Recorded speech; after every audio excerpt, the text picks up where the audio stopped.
What is up and welcome back. We are your Colorado real estate family, and in this video right here what we're going to do is give you some professional tips, some local tips if you are planning on relocating into Colorado. All right, let's go.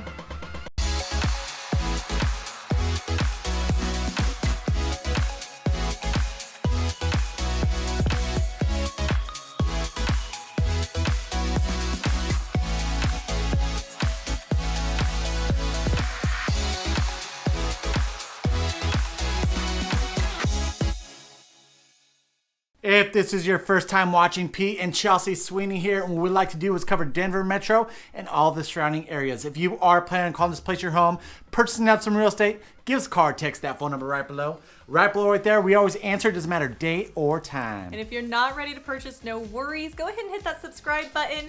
Give us a thumbs up for this video and hit the notification bell so you get notified every single time that we put out a new video. Now, when we were thinking about doing this video, we thought this was super necessary because this is stuff that you cannot Google, right? You can't look it up without having a native on site kind of telling you what we're seeing on the ground. And then also we've talked to so many of you who have relocated to Colorado, and it's like these are things that they really don't know. And so we want to make sure you give you some tips if you are planning on calling Colorado your home. All right, the first thing that we're going to be covering is kind of that 1 week trip that we really do encourage all people to go on, where it really starts to narrow down what it is that you're looking for. So what does that encompass? We talk about lifestyle all the time. Yeah, this whole lifestyle thing is super important because, I mean, it's habit, right? It's like you give us a call or whatever, you're like, hey, I want to see a house. And it's like, but do you really know that area? And majority of the time you really don't. And so that's why we always advise you guys. We're like, hey, here's probably one of the most important things you can do. Come here. If you can't make it a week, make it a weekend, and just drive. Just get to know the areas, which one feels the best to you, because there's been so many times that you guys come to us and like, you know, I want to live, let's say Aurora, Colorado, or you want to live in Golden, Colorado, because you watched one of our videos and you go there and it's like, actually, I don't like this area as much as I thought, and we already had all those houses set up, and so it's super important that you are boots on the ground, really checking these areas out, driving through there, really getting that vibe for the area. Yeah, so what does that mean? Yep. When we talk about lifestyle, we are talking about, are you moving to Colorado for our mountains? Because if you are, you know, how close do you want them to be? What cities are we going to kind of direct you towards? Yep. You know, we're looking now from Boulder all the way down to, say, Littleton. Maybe you're saying, hey, Chelsea, we're moving to Colorado because we are outdoor enthusiasts and we do like Colorado's vibe, but we actually travel a lot, and so we need accessibility to the airport. We're going to say, hey, don't spend your time, you know, all the way in town. Why don't you kind of look on the outskirts, kind of on the east side of town, say Brighton, Commerce City, Central Park, Aurora, all these different areas. Yeah. The one thing that we really want for you when you come to visit is to already have the base knowledge that we provide you through YouTube, but then now to put your life into that area and can I see myself living here?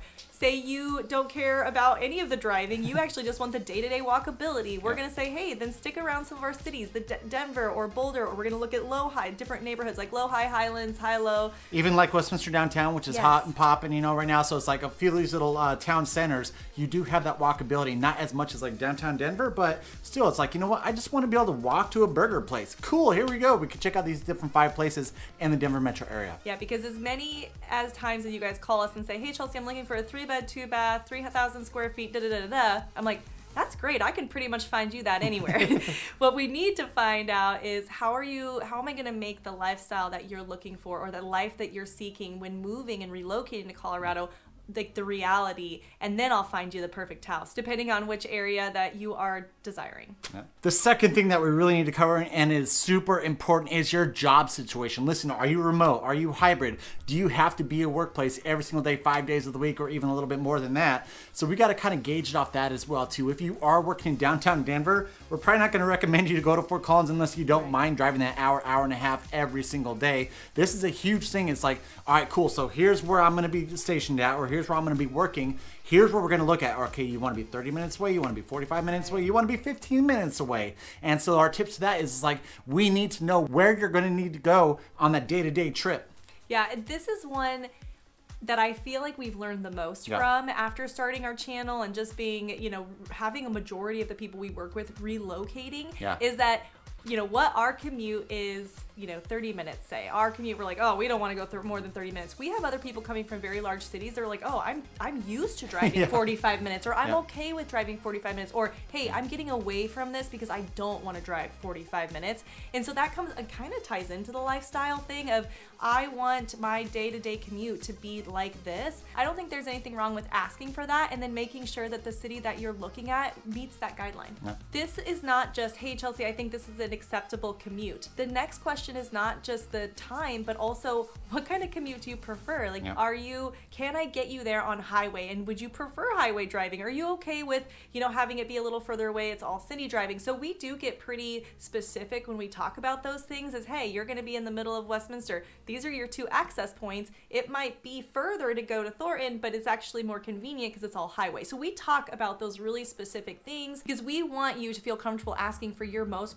preferable commute. Yeah, and so another thing that really goes into that too, guys, is we've had so many of you, I'd say probably about 25%. It's like, hey, you guys keep talking about this commuter rail, this light rail. And so what we might want to do is position you next to a light rail station. I just took a light rail station to the airport for the first time last week, and it was actually pretty nice. I'm so used to parking my car at the airport, doing the whole shuttle over to the airport. But it was nice just being able to hop on. You take the train, it takes you right into the main portion of the airport. That was awesome. And so it's cool to have that access to that light rail station. Say you do want that walkability. Say, I don't want a car. I want to be able to ride my bike or even walk over that light rail station. We have a few different hubs. And so that's stuff that we do look at when we're talking about your daily commutes, whether it be to a job, school, it doesn't really matter. We actually had one of you recently say, hey, I'm used to taking the bus. I like taking the bus. And maybe the light rail doesn't go to the city you're looking at. Yeah. We also still look at what the bus system looks like. And I mean, we've had a lot of different commuters that are just like, I don't want to drive in and out to work every day. Yep. Here's the third one, and this is probably one of the deepest conversations that we really have with you guys, and it's all about those budget tips, right? And so what were we looking at? We have some guidelines that we kind of go by here in Colorado. And so pretty much the main one that we always talk about is if you want to stay at a budget right around $500,000, we're going to want to stick to the east side of I-25. If we have something higher than that, then we can look at the west side. Now, quick note on that, that doesn't say that you cannot find something in your price point if you're right around $500,000 on the west side of I-25. Yes, there are some areas, but it's a good tip that we kind of follow. And so sometimes we'll have someone be like, I have a budget of $400,000. I want to live in Castle Pines. We're like, I don't think that's really going to be a thing. And there are also some north and south ones that we kind of look at as well too. Yeah, real quick before we go, because we're getting ahead of ourselves. Because if you're moving to Colorado, you probably don't know what I-25 necessarily is for us here in kind of Denver metro area. We use I-25. It's our main highway going north and south. We use that as an indicator to kind of help people guide them along maps. So when we are doing phone calls, our first Zoom call with you guys, we are going along the map, and I'm just kind of helping you familiarize you. I think we have a map video, so go check that out. But we really like you to be able to do a lot of research behind the scenes. And so that I-25 is kind of what we use for a reference when we're looking at east and west. And then we were talking a little bit about north and south. And this one's a little harder, but we'll kind of give you a rule of thumb. Again, Peter already kind of disclosed, disclaimer, right? There are little homes here and there. We're talking about the typical 3-bed, 2-bath kind of, average size house by these guidelines. But the next kind of barrier is going north, and that is going to be, we say probably after Erie. After Erie, it's going to decrease in pricing again. So again, if you take the west, east, and west kind of guideline, and now you look north, after Erie, it's going to start decreasing again. Typically, northern Colorado is going to be cheaper than Denver Metro. Again, we have some outliers. We have been seeing that go up though. If we go all the way up to Fort Collins, it's holding pretty steady with Denver Metro right now, and so that's pretty crazy to see that. Also, you got little niche areas like Berthoud's blowing up like crazy. But if we're looking at Longmont, you typically find something cheaper. Loveland as well, you can find something a little bit cheaper. Firestone and Carbon Firestone, Valley. the whole Carbon Valley area. Now, if you're going south, this is one that Peter and I were like, God, how do we describe this? Because really what it is the foothills. However, we do know it's a little harder looking at a map, kind of identifying, okay, well, is this a foothill? We don't know.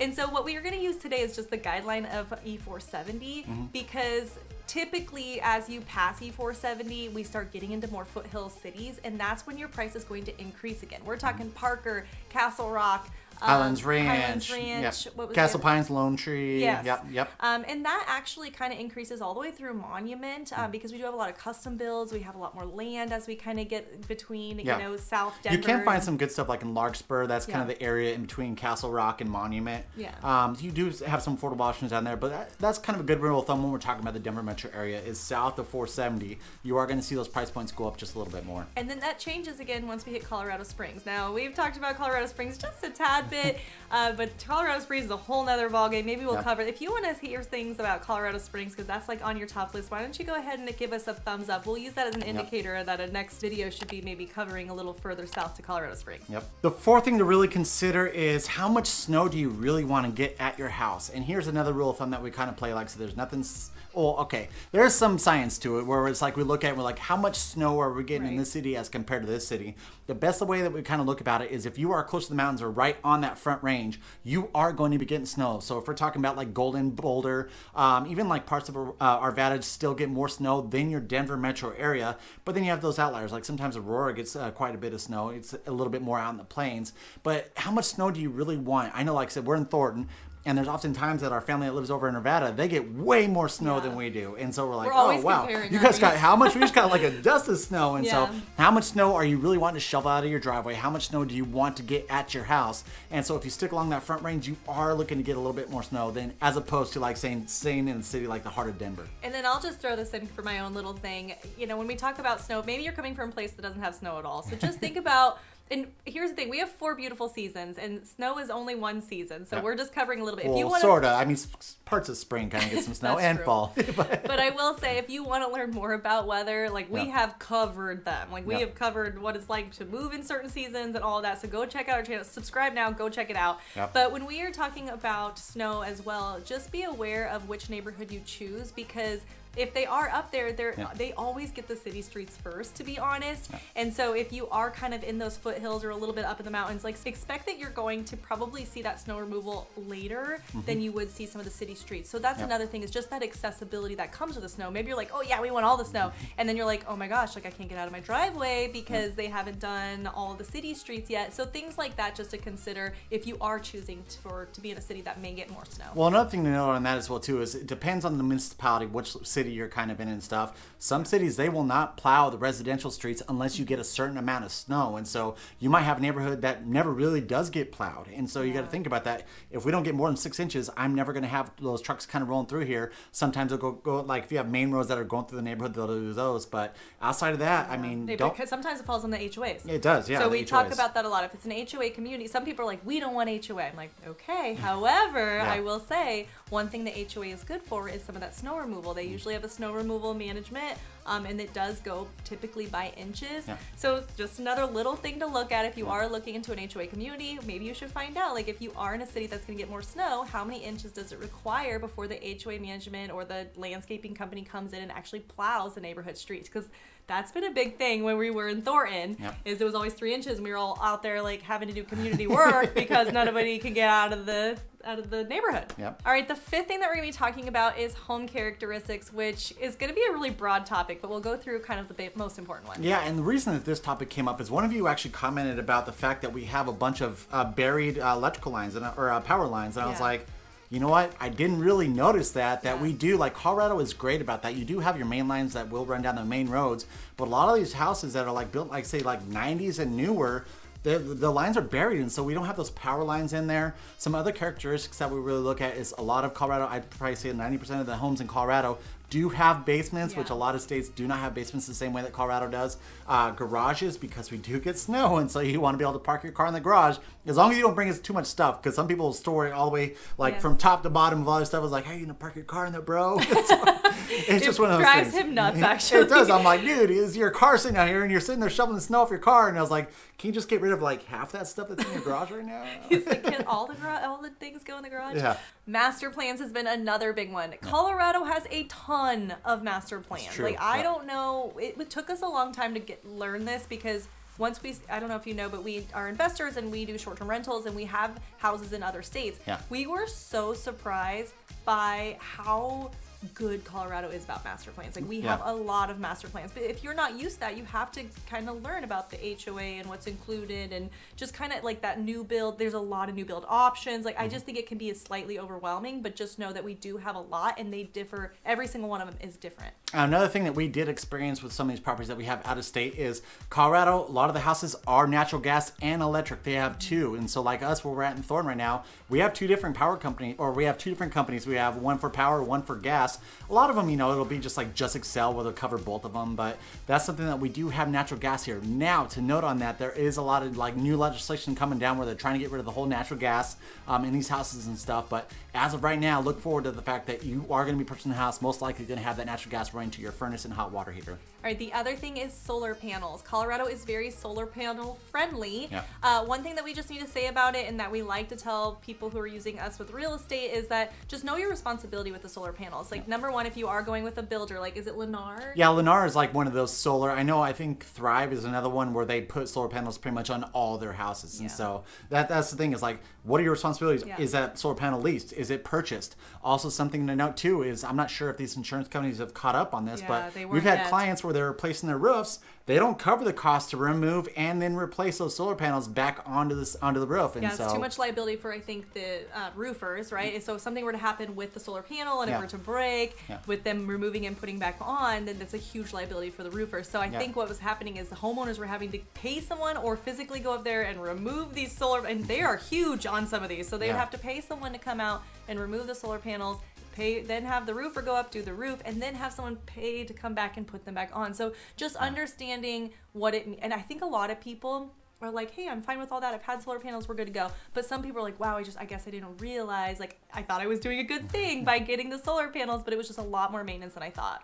Okay, we have covered 5 topics, most that we haven't covered before, so I hope you like this video. If you have a video that you are wanting us to do or an area to cover, please let us know. We do these videos for you. Hit that subscribe button. Give us a thumbs up if you want us to cover some of those topics we covered in this video. Also, hit that notification bell so you get notified every single time we put out a new video. And if you are planning on calling Colorado your home, purchasing real estate here, we have the best relocation team that you can find. Give us a call or text that phone number right below.